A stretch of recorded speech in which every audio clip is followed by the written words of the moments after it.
구정이 설 전에 본회의가 열려야 합니다. 산적한 현안이 있기 때문에 본회의가 설 전에 가능하면 19일 날 열렸으면 합니다. 대체로 여야도 논의를 했고 달리 이것을 바꿀 이유가 없습니다. 야당 민주당은 지난번 13일 날 단독으로 본회의를 개최해서 대여 공세성 발언을 15분의 의원들이 하셨습니다. 어찌 보면은 민주당의 의원총회 같은 인상을 받았습니다. 2007년 12월에 야당이 단독으로 본회의를 연 적이 있습니다만은 그때도 2분 정도가 의사진행 발언을 간단히 하고 회의를 마쳤습니다. 13일 날 본회의에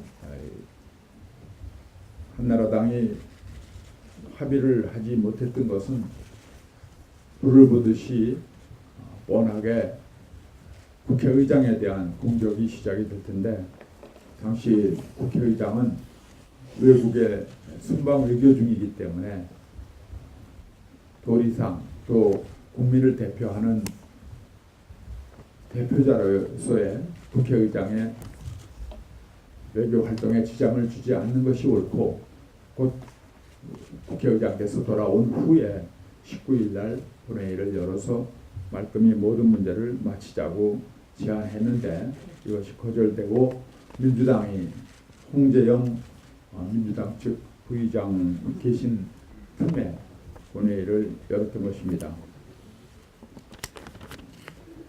19일 날 본회의에서 처리해야 될 안건이 여러 가지 있습니다만은 무엇보다도 특검법과 미디어의법을 마쳐야 합니다.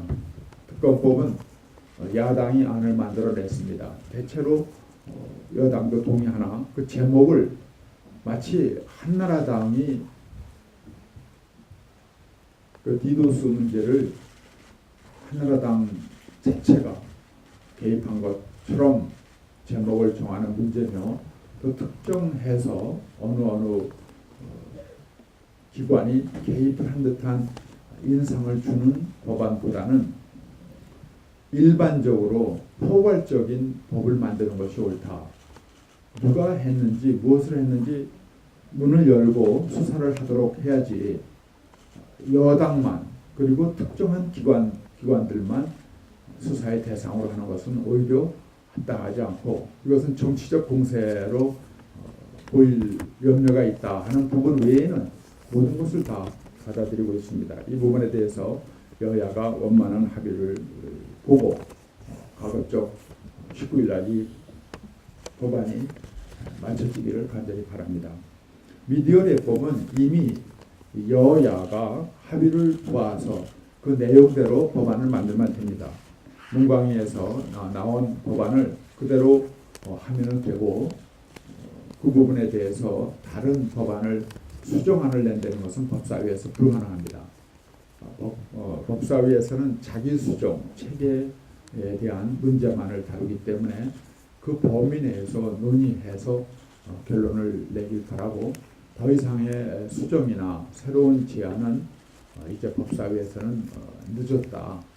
그리고 또 여야의 대합의 정신에도 맞지 않는다. 이번만큼은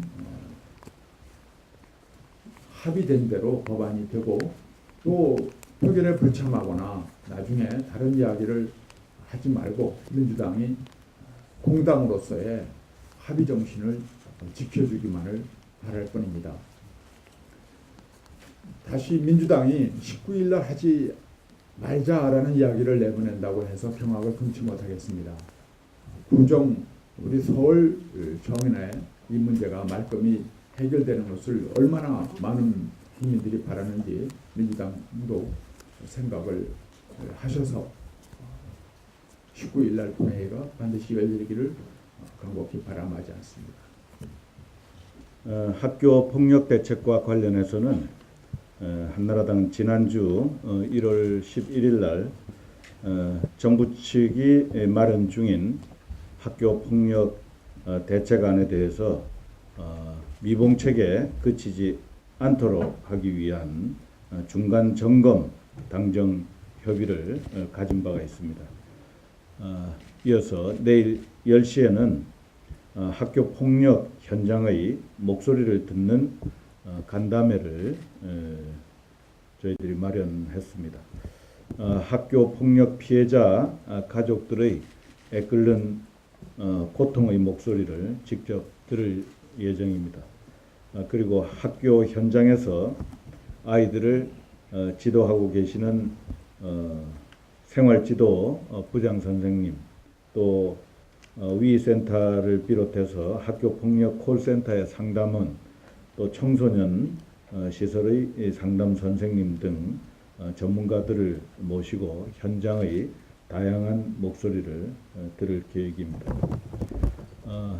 이 간담회에서 나온 생생한 목소리는 1월 말 또는 2월 초로 예정된 최종 당정 협의에 반영토록 하겠습니다.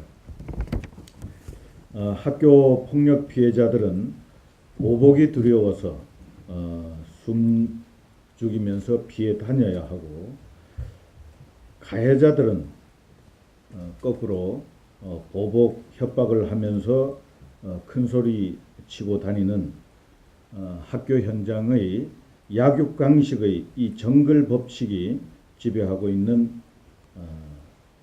학교 현장, 근본적으로 바뀔 수 있도록 한나라당은 실효성 있는 대책 마련에 끝까지 최선을 다하고자 합니다. 이상입니다.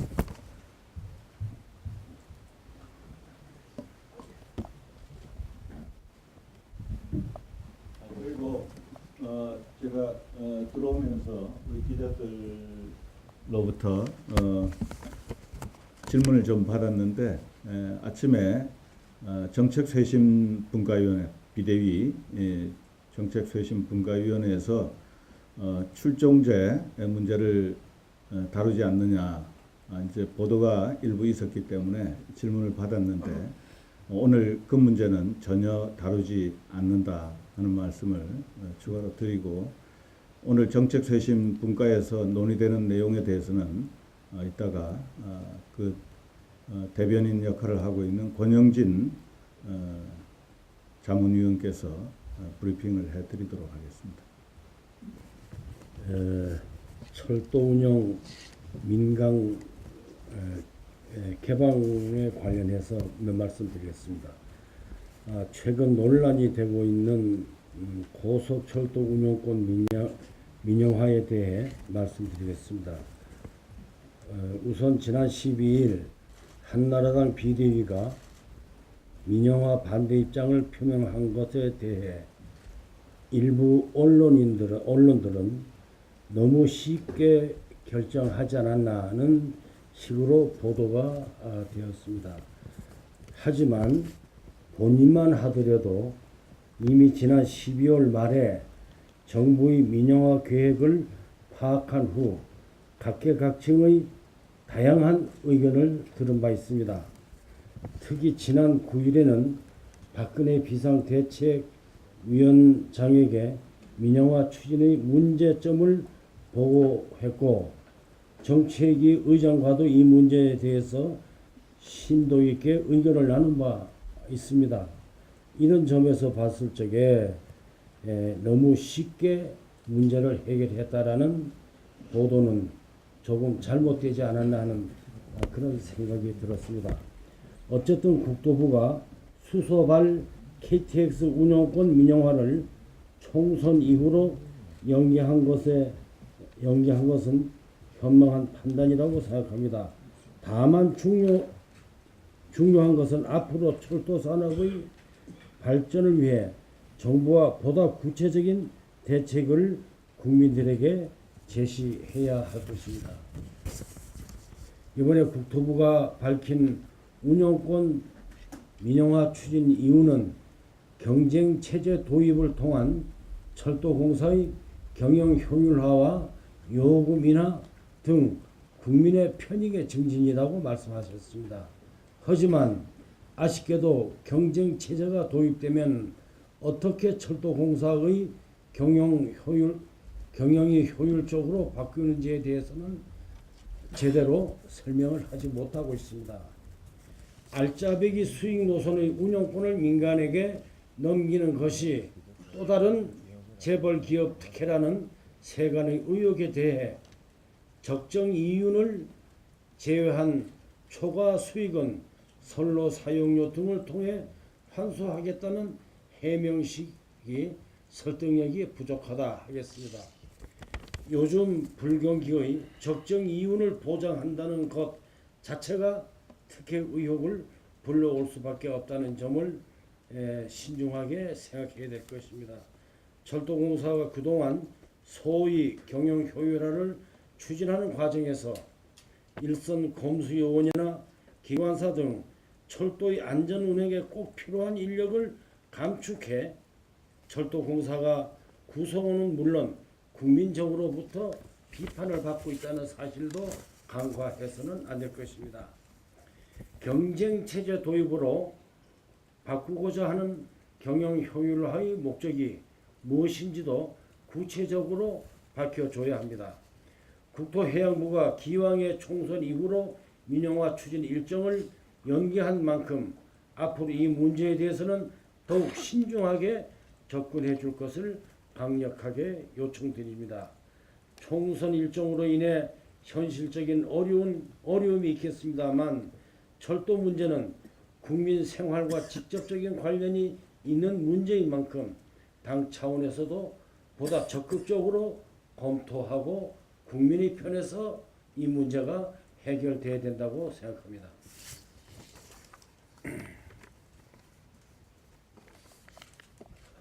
우리 이기는 우리가 말씀하시죠. 그러면 비공개로 논의하겠습니다.